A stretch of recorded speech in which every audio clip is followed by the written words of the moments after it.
Good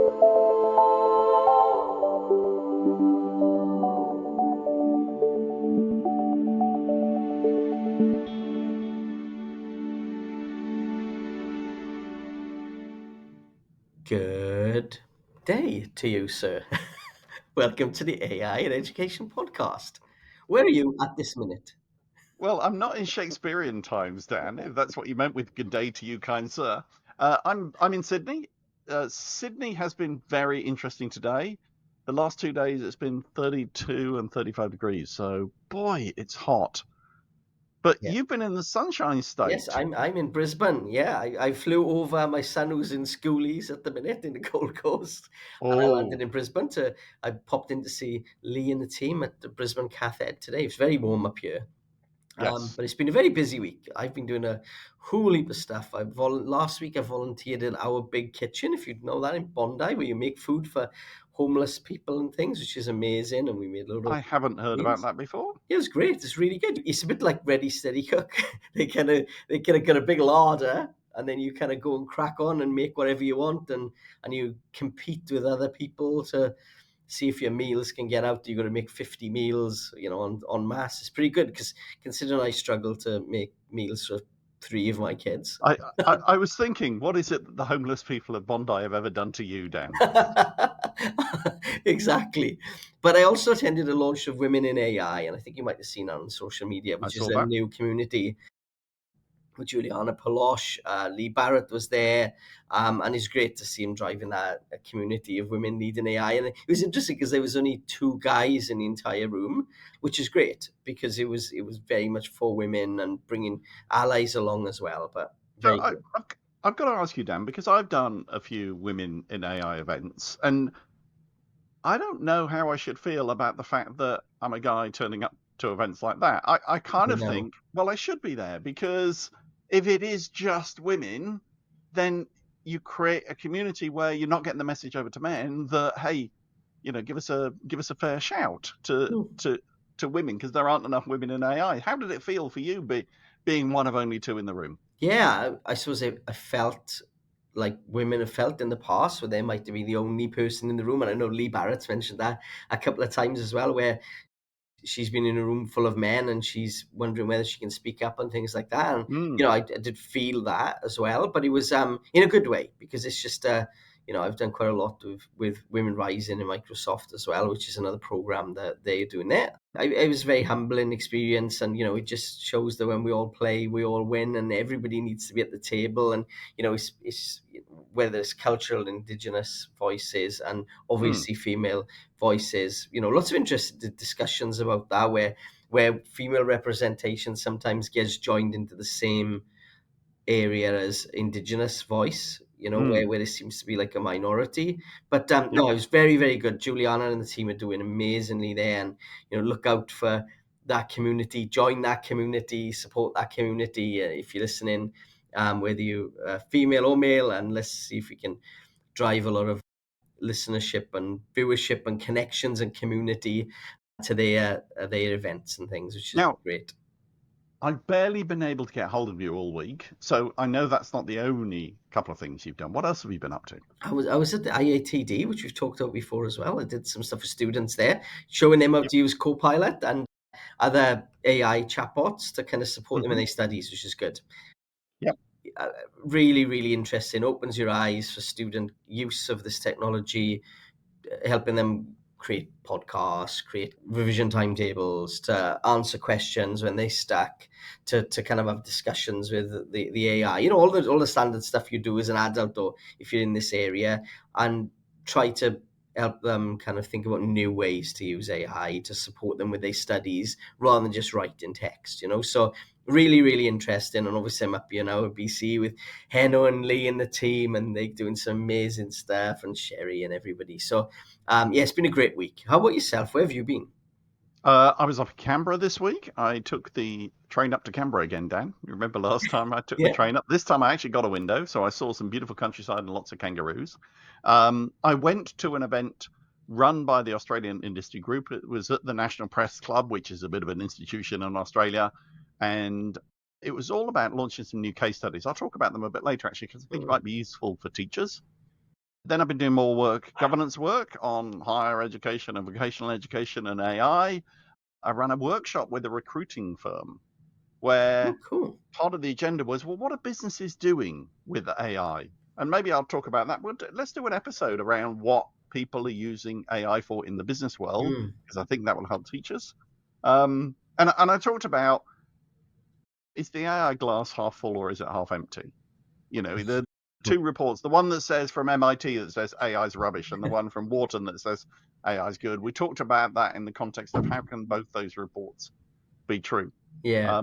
But at the end of the day, it was just people wanting to understand how AI can help them and how AI can help other businesses. And really, it's no different from the conversations I think you and I have with people in education all the Absolutely. time. 100%. I know. Now, So, Dan, news.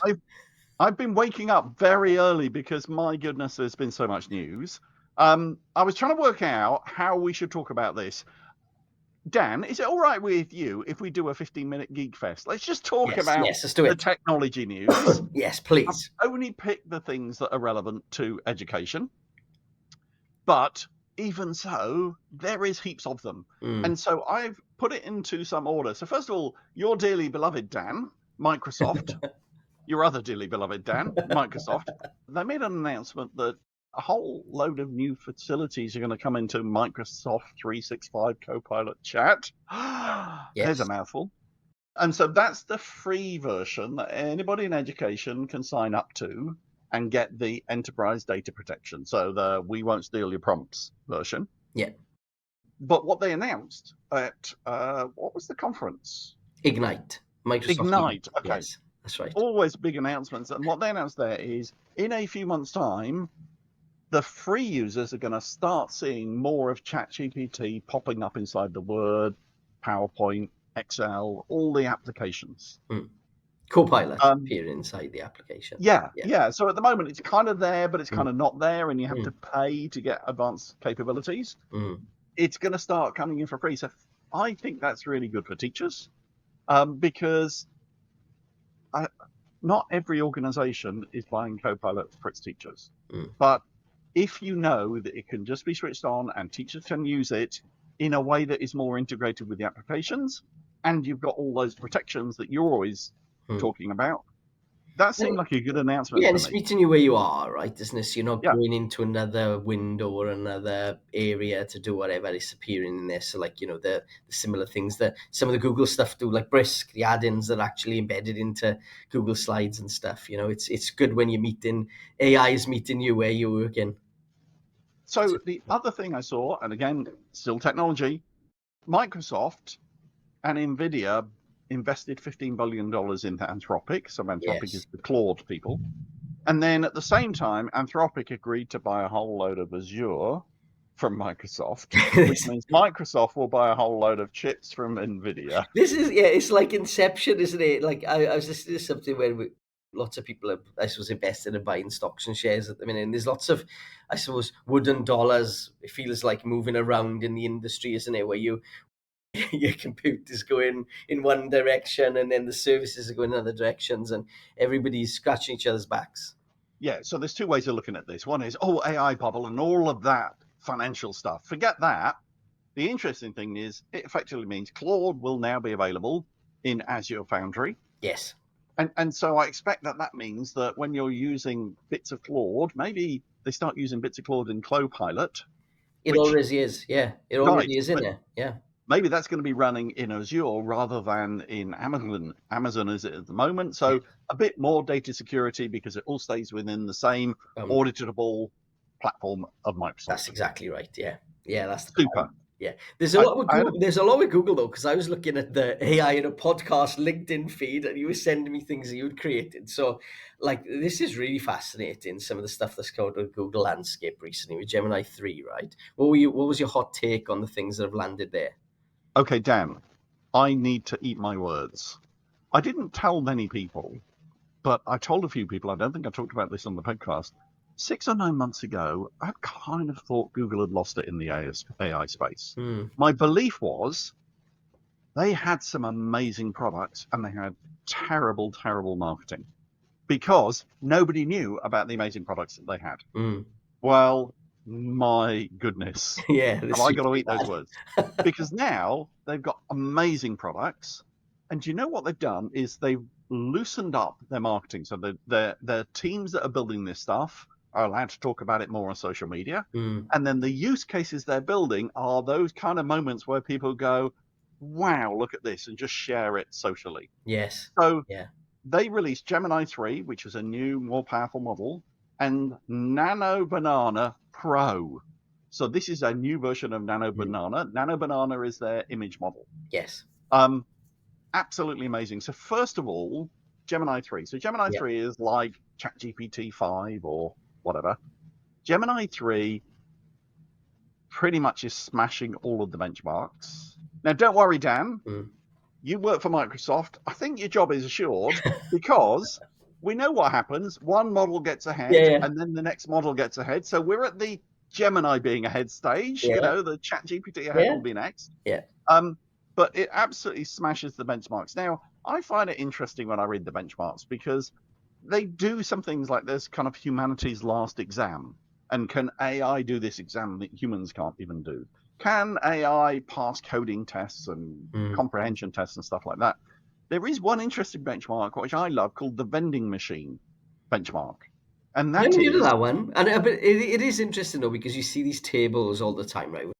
When you talk about benchmarking, you see a table shared by Ethan Mollick or whoever else it is, and Elon Musk does it as well. Where he tries to show the group rocks at the top of the pops sometimes. So it's kind of a way to at least benchmark and understand where the models are comparing against each other, right? So you yeah. were saying there's a vending machine So, activity that can kind yeah. of benchmark people. Okay. So I think the vending machine one is interesting because what they basically do is Yeah. they put an AI model in charge of a vending machine and say, you can put any stock you want in it, you can set any price you want.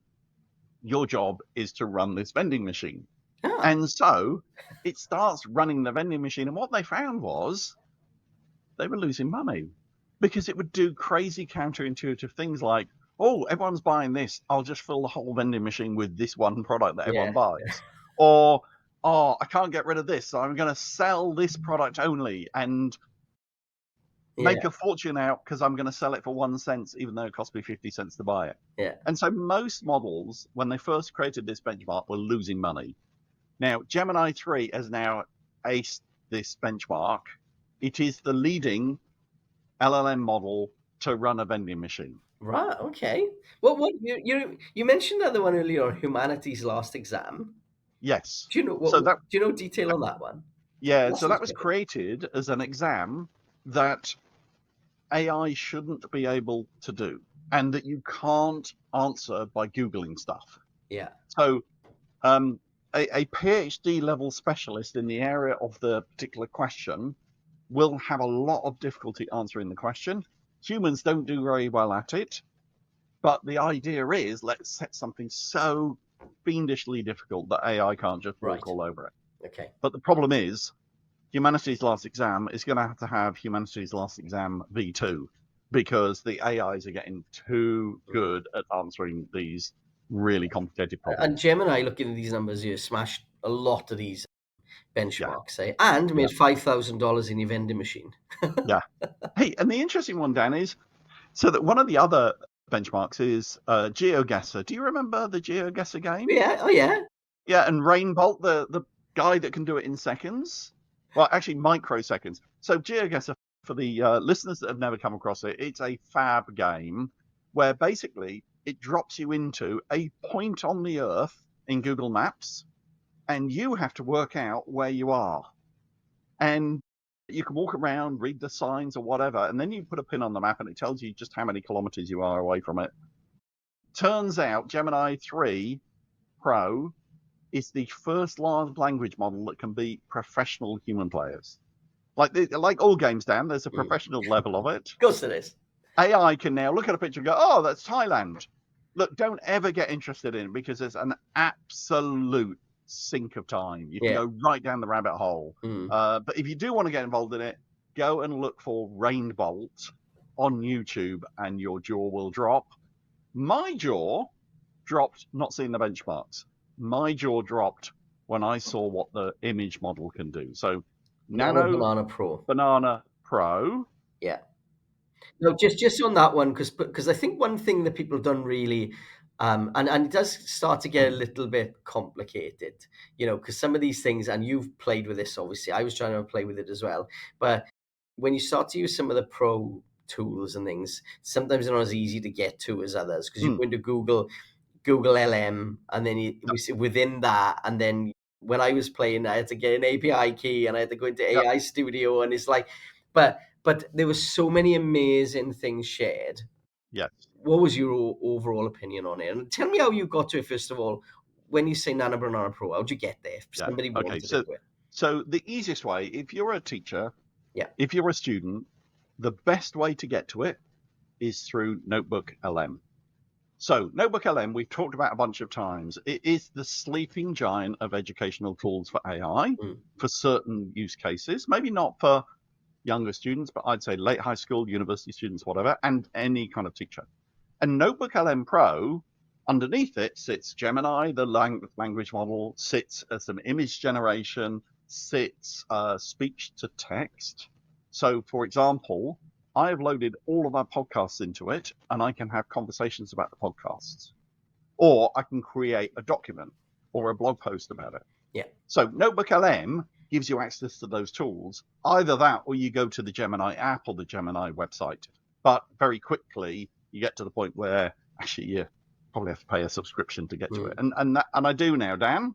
Yeah. This month, I added Gemini to my subscriptions list. See, I was thinking about it then as well, because it is, you do see these use cases, and you go, that's actually really, really smart. It is a wow moment, isn't it? Okay, so let's talk about some of the use cases that I found. When we went around the world with the kids, when they were 3 and 7, I created a travel diary. I gave it my travel diary and I said, could you do me a illustration of that travel diary? So look through it, have a read of it, find some interesting things, and then stick them onto a diagram. We'll put it in the show notes. We'll be able to show it on the screen on the YouTube version, but amazing. It did my travel diary in the style of a Victorian adventurer. It does look amazing. I didn't know you had to duck to avoid trace of fire overhead. We have to share this. It looks beautiful. Was it? And that was from giving it the 150,000 words of the diary and no instructions on That's what information to wonderful. pull out. It looks so good. So I did that. I created some graphics and timelines from the podcast. So last week's episode, the conversation with Aaron at UNE, I just gave it the transcript and said, can you create me an infographic? I was blown away by the quality of what it did, but also by the way it described the whole story visually in a way that I hadn't conceived of it.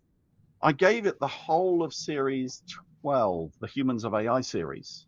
So I just uploaded all of those podcasts and said, do me a single page infographic. And it pulled out this whole story about the kind of opposite worlds of AI in education, which is one side, the positive promise of AI as a transformative partner, and the other is the peril side. AI is a critical challenge. Now, we didn't have that structure in the podcast because we just talked to some amazing people talking about the issues. It went through, analyzed it. The level of analysis and comprehension to get to this it's phenomenal, and it really is. You just visualize it. It's just great. He's got the cognitive stairs there, and the cognitive escalators, I should say, which Simon Breakspear talked about. Just phenomenal. Okay, and then in a completely different context, in a week's time, my wife's birthday, we're going to be in a lovely restaurant in Manly, and unfortunately, our eldest daughter lives in London, so she's not going to be able to be with us. So I made a joke about her joining us over FaceTime at the and then I thought, God, wouldn't it be really cool to have a picture of that situation? So I went to the website of the restaurant and picked up a picture of a table with some food on it. And then I took a selfie of my wife and I from a couple of weeks ago, which was just literally head and shoulders. And then I took a picture of our daughter and I said to it, to this restaurant picture, can you add us sitting at the table and my daughter on FaceTime on the iPad brilliant. in the corner? And it looks so real. Yeah, It's filled in all the details of the clothes, yeah. even though it could only see just a small patch of it. It's And the unbelievable. lighting is amazing as well. It's actually, it's Yeah, my amazing. shadow is falling over the table, which it isn't in the original Yeah, image. yeah, no, it's I, amazing.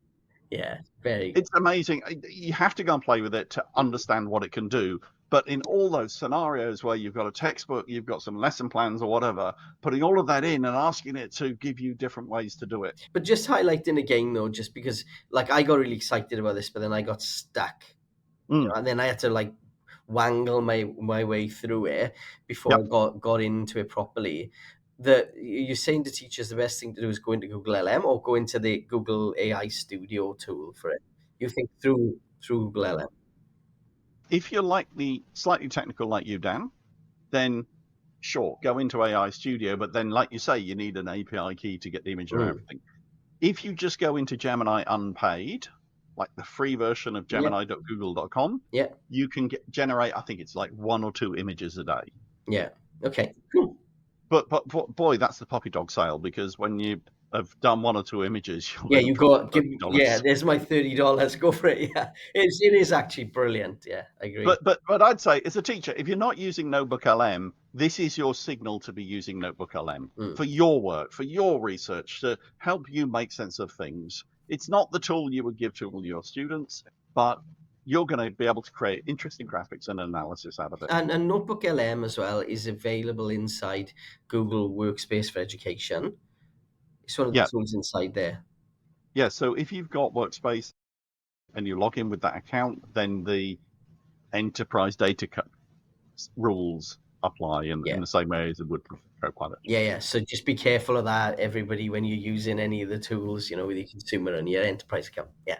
And if you're going to be using this Google stuff, then probably the other thing to know is there's certifications that Google just announced for teachers. Mm. There's some for students. I mean, they've got a Gemini certified teacher certification, but they've Yeah. also got Gemini certified student. That'll be worth looking at because I spent the day, like I said last week, well, one day this week, I don't know what week it is now, this week at IATD in just speaking to students about this. And it was evident that some kids are utilizing things, mainly ChatGPT, when you speak to them about it. Hmm. They're not really utilizing, even though they know there's AI in Snapchat and WhatsApp and the meta stuff, they're kind of mainly utilizing ChatGPT, and if they got Windows laptops, they're mainly using Copilot, but often the Yep. consumer version, just because they're the easiest places to find things, but they haven't really been taught how to use it generally. So I think Yeah. any So qualifications and courses are great. yeah, I really don't mind which certification or course you think your students should do. Yeah, To some students, Google is cooler. So they'll engage with the Google course when they won't engage with the Microsoft one or a Anthropic one. mm, Doesn't matter which one you get them to do, but get them to do one, because those skills are transferable across all the different yeah, systems, and they need to understand about responsible AI use, and all of the courses for students teach that as well. yes. Okay, that's one. So that's Microsoft and Google. Cogniti. Do you remember Cogniti from Danny How Lew at can I Sydney? forget Cogniti, Danny Lou? Amazing. So what Danny has created is not. I think he's created two amazing things. Mm, One is he created Cogniti, like a platform AI tool that allows you to, create tutors, create historical figures, create dummy patients if you're a medical student to talk to. But the second thing that Danny created is also amazing. He's created a really vibrant community of teachers that share their practice and their expertise. yes. Every few months, he brings them all together. Hundreds of them come together at the University of Sydney or come online and tell their stories. They've just done another one of those conferences, and you and I couldn't go. I know. I was gutted. I got the invite a little bit late, but yeah, it's phenomenal to see what people are doing with that. He's done So a the great good job. news is, Danny's a wonderful bloke. He's already made available all the 29 Yes.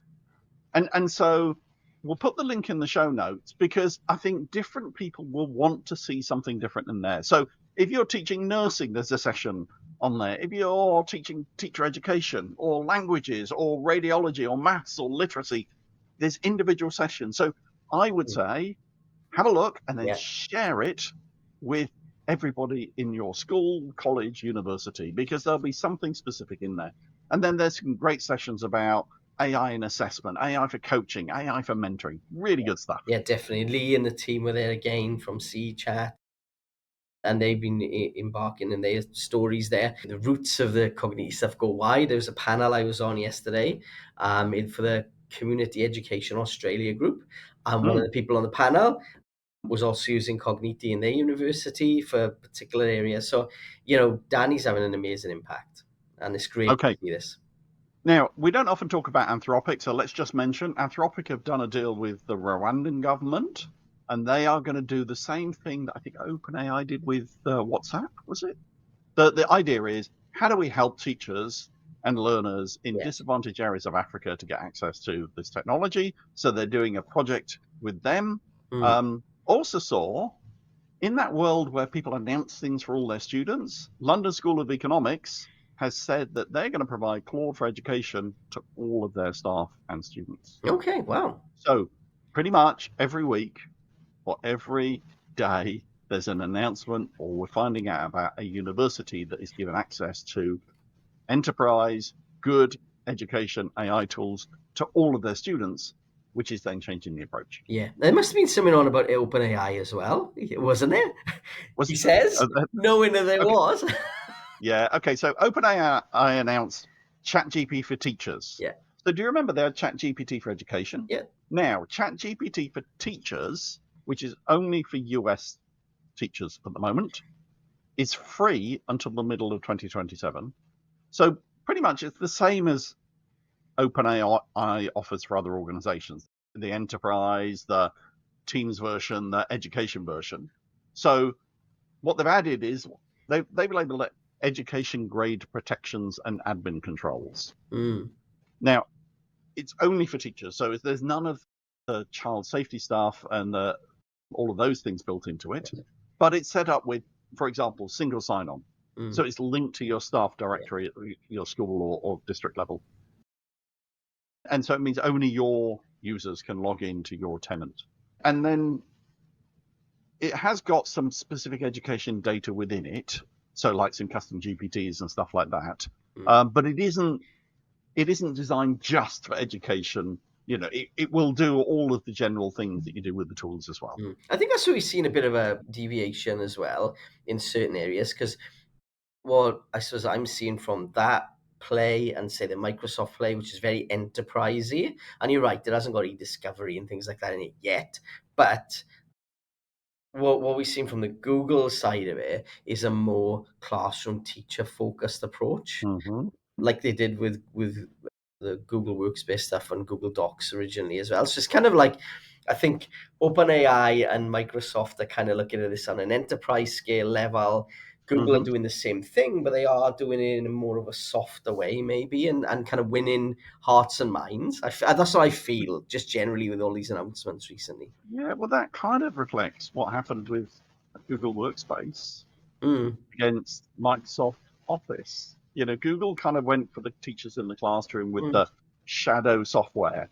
Now, shadow AI maybe is the same way. Yeah. Who knows? Yeah. I mean, as a teacher, you're a winner because people are falling over themselves to get you to use it and to give you tools and to give you training. Yes. So it's a win.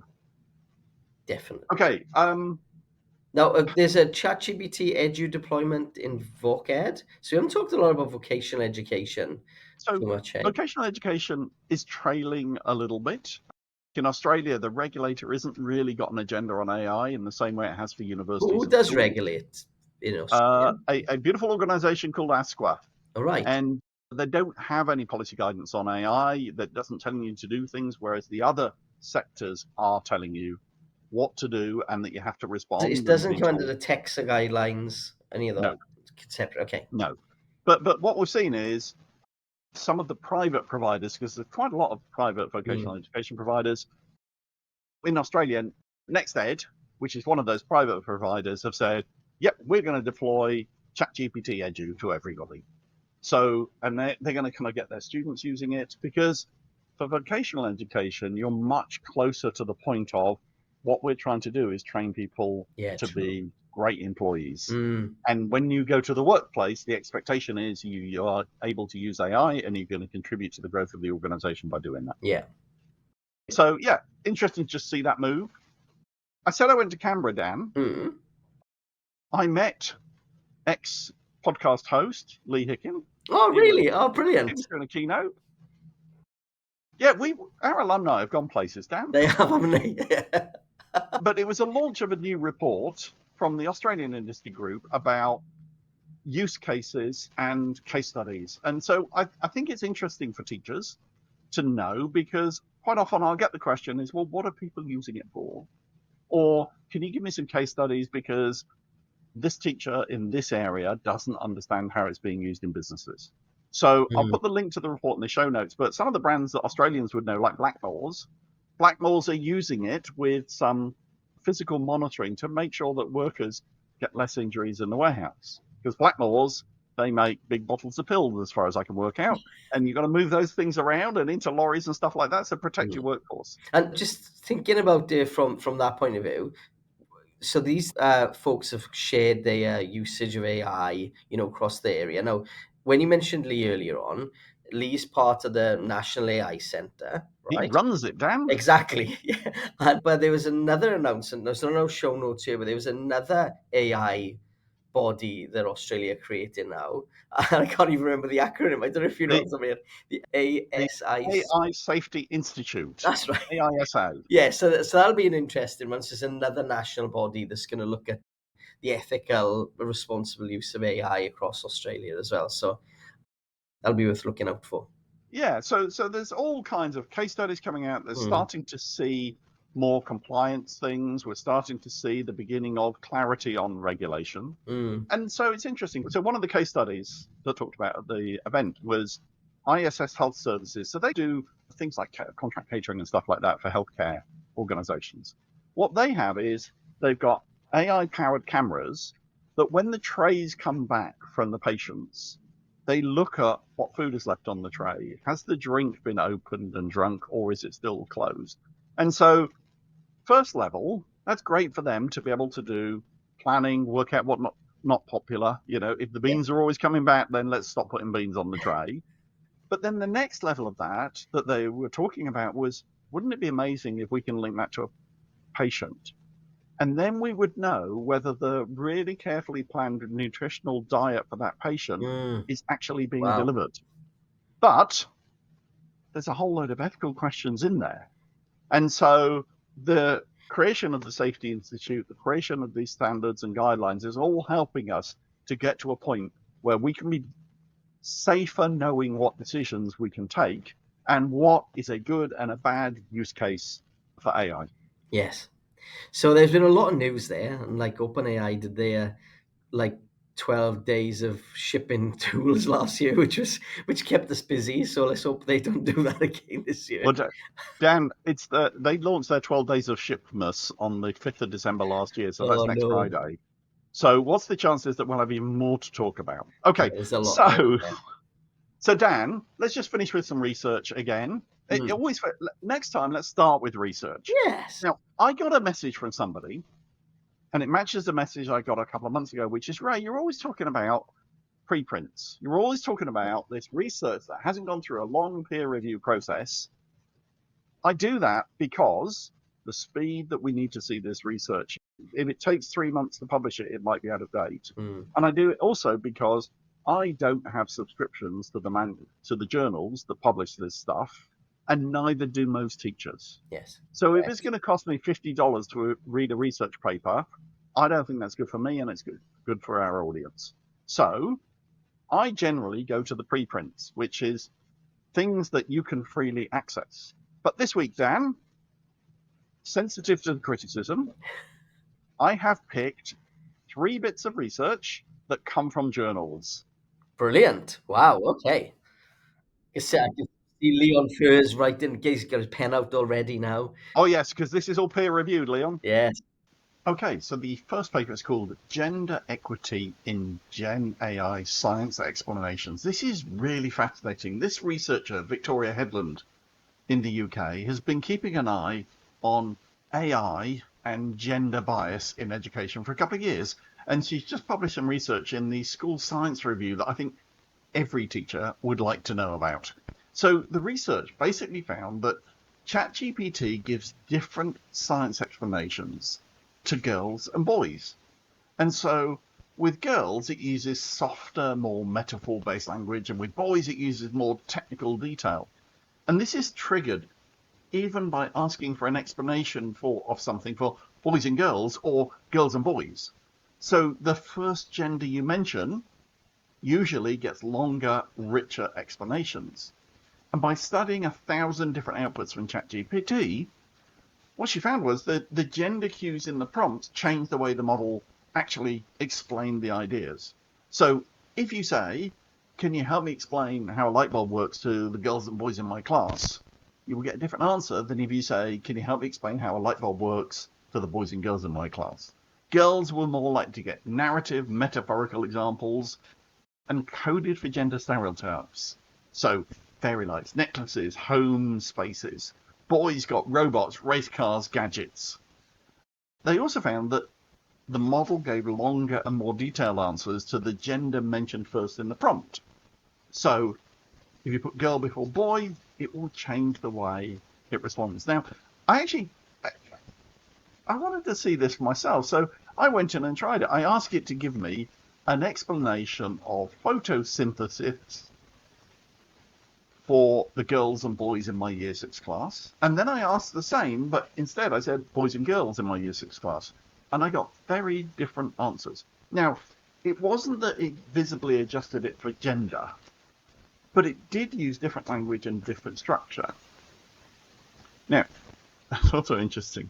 When I said, give me an explanation just for the boys, it said, I won't split science by gender. So it's got some awareness, but there's some bias built in there we don't know about.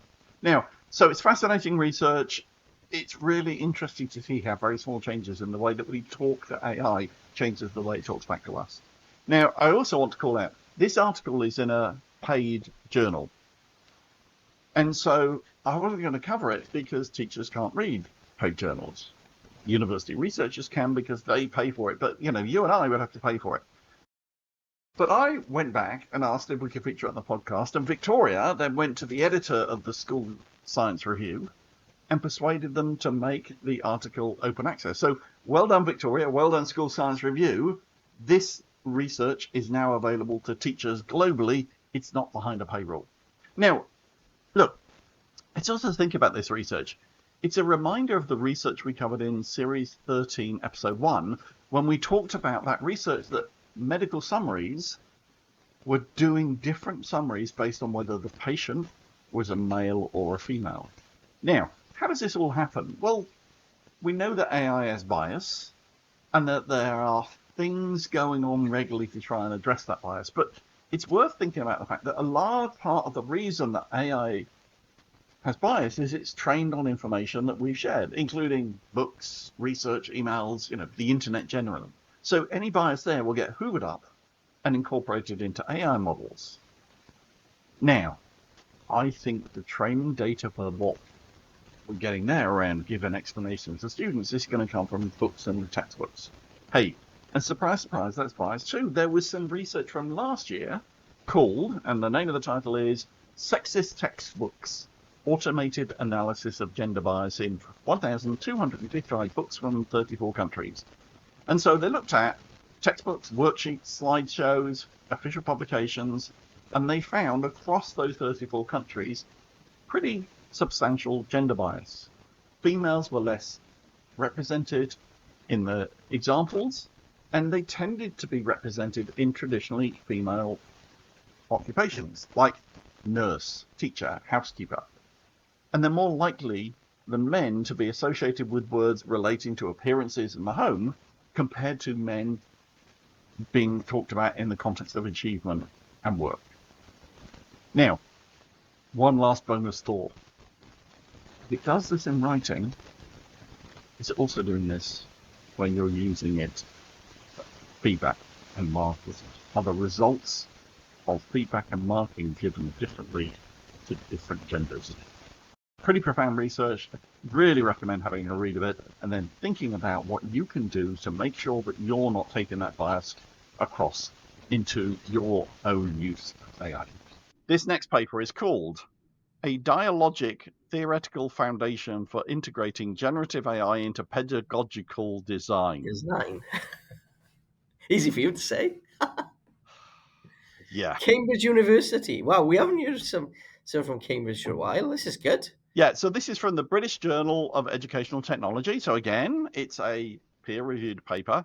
And basically, that long title says AI can help students think better, but only if schools change how they teach. So schools Yeah. should be doing more talking, questioning, shared problem solving, so AI can be the partner in that rather than a shortcut. So don't get AI to write for you, get AI to think about how it can be a partner in those thinking processes. Mm. Now, what they actually said, their words for this was, this paper proposes a double dialogic pedagogy as a theoretical foundation for integrating Oh. AI into educational design.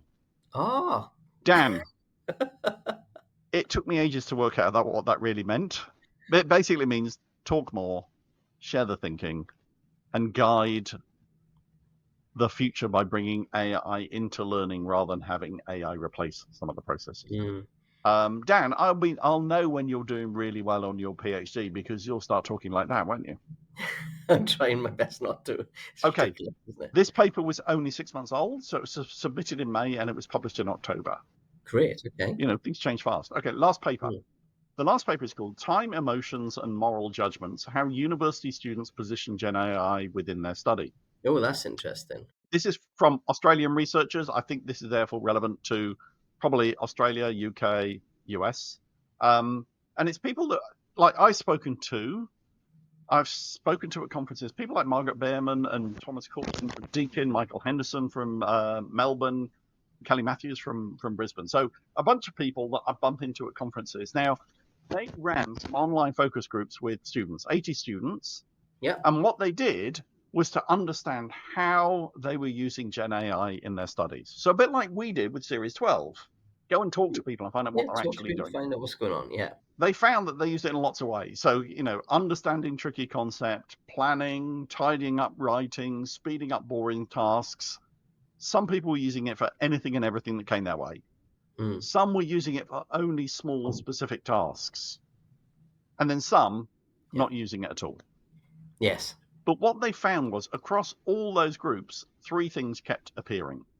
One was time-based worries. Like, am I going to save time now, but I'm going to lose time later because I'm going to actually have to learn this stuff? Mm. Like if I'm Yeah. using it to avoid learning. The second was they found strong emotional reactions. And so the emotions they talked about, relief, guilt, and fear.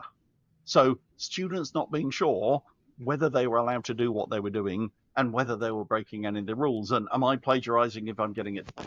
And then they found moral questions like, oh, this feels like cheating. I'm not Yeah. learning, I'm That cheating. comes up a lot, doesn't it? Yeah. And so what they said was students found university rules very confusing, inconsistent, or vague. And so their students are having to fall back on their own sense of what is right and wrong, which leads to those emotional things. You know, am I doing the right thing? Well, I think it's the right thing. Is it the right thing according to the rules? Kind of internal conversation. So Yeah. the big message, students care a lot about their own values and owning their own work. And they care about that more than they care about the official university rules because the official university rules don't really line up in the right way. Yeah. Now, It's also quite hard to find the official university rules and then interpret the university rules. And as somebody going through that study myself, it's depends on different sessions you're in and lecturers and whatever. So yeah, it's a really good point, and it's come up a lot, doesn't it? All of these things to do with them owning their own work, and it came up when I was working with the students the other day as well. And then what that's starting to breed though, the consequences of that is then you're going to get equity gaps where people are going to be excelling using AI and the efficacy of what they're doing there, people not using AI, and we're going to get in a whole heap of dilemmas there around all of this. So very interesting. so we're on a journey. The problem is it seems to be, in many cases, left up to the subject area or the department or the particular academic to give their advice about how their Yeah, students should use AI. even the individual, right? So the Yeah. individual will sit there and go, I'm not going to use AI for this myself. Now, Dan, Yes. just one last point to make about this, and I'm afraid this is a dig. This isn't about this research, but you remember I said, I only do the preprints. And I only do the preprints because they're free and they are faster. So this Yes. paper is a really good example of the terrible academic research publishing process. Oh, it So didn't take longer than a year, the did it? paper was written a year ago Oh, no. and it was only published 2 weeks ago. And that's because you submit it and you wait for a review and then they decide whether they're going to put it in. That Yeah. can't keep going on because this stuff is moving so fast. We now Mm. know that research is probably well out of date. Yeah, because all the new model, well, even this week, with the So for Gemini 3 stuff, yeah. so for all those people that tell me off for looking at preprints, that's why. I do make a judgment about preprints and I leave some out because I think that they're not good quality or there's some flaws in the research. Yeah, I'm yeah. happy to make that judgment, but it does at least mean we're losing current and up-to-date research. Yeah. No, so that's amazing today, and thank you for sharing some of those. Right, as we came up to school holidays, just Yes. finally a bit of a shout out to some three communities of practice for people to start to lean into. Number one's obviously the one with Simone and Juliana Palosh. So Oh, Simone yes. Hirsch, that she's running the AI in education code of practice. Definitely worth joining that. There's one or two sessions left. I think one's next week. They do that on Zoom. So that definitely worth joining, collaborating on. There's a website, and everybody in New South Wales is on that. So Leon's in there, and he's presenting. I presented in there, and a whole heap of people. And then obviously there's a New Zealand AI education code of practice. That's run by Tim Gander and B Shaw. That's amazing. It's a really good online community that people can join. So definitely follow Tim and B for that one. And then internationally, the AIEOU, the Oxford University. It's an Open University, Oxford University. Sarah Ratner, who's is running that community, is phenomenal. There was a massive global conference a couple of months ago where lots of people attended from Australia as well. But the Oxford University, AI working party, definitely worth joining. Absolutely phenomenal communities of practice there to learn more and to really get involved. So, have you been doing anything in that area? Yeah, but let me just talk about the AIEOU, because in the last couple of months, I've been to the Rest is Politics podcast live, big show in Sydney with thousands of people. Last night, I went to the Rest is History live, a big show with thousands of people. Do you know what, Dan? We should do the AI in Education podcast live Yeah. at the AIEOU. That is now on my bucket list of dream things to be able to do. Is for the next conference, let's see if we Yes. can do a podcast live at that conference. That would be phenomenal. Okay. Yes, Sarah, are you listening? Yeah. So I've been doing some stuff. I've been volunteering with the Curriculum Writers Association of Australia on their AI steering committee. Oh, amazing. So that's kind of that transition of initially the reaction of horror to AI doing curriculum writing, but now it's like, well, actually, how do we give teachers the skills to use it well? They run lots of workshops and stuff like that. And that's great with people like Nick Jackson, people you would know. Yeah.